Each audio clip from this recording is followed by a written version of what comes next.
সব মিডিয়া বন্ধুদেরকে আমাদের 10,323 বলবো না, 10,319 পরিবারের পক্ষ থেকে আপনাদেরকে জানাই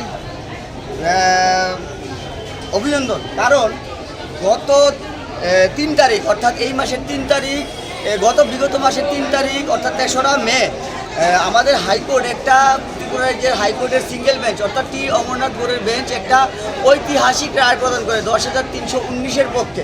কী ছিল সেই রায়টা? রায়টা ছিল WPC 334/2021। এই রায়ে বলা আছে যে আমাদেরকে যে তৎকালীন সময়ে লকডাউনের সময় যে বের করে দেওয়া হয়েছিল একটা অমনিবাস মেমোর মাধ্যমে অর্থাৎ 31/3/2020 মেমোরেন্ডামটা যেটা গভর্নমেন্টের দ্বারা ইস্যু করা হয়েছিল আমাদেরকে টার্মিনেট করার জন্য, সেটাকে সেটিসাইড করে দিয়েছে আমাদের ত্রিপুরা রাজ্যের মাননীয় সিঙ্গেল বেঞ্চ টি অমরনাথ বোর্ড। এজন্য এই মেমোটাকে স্যাটিসফাইড করেছে এবং 2017 সালে যে বিগত বাম আমলে যে শিক্ষা দপ্তরের আমলারা সবার নামে এনআক্সারে ঢুকিয়ে আমাদেরকে টার্মিনেট করেছিল সেই অর্ডারটাকেও ইলিগাল বলেছে।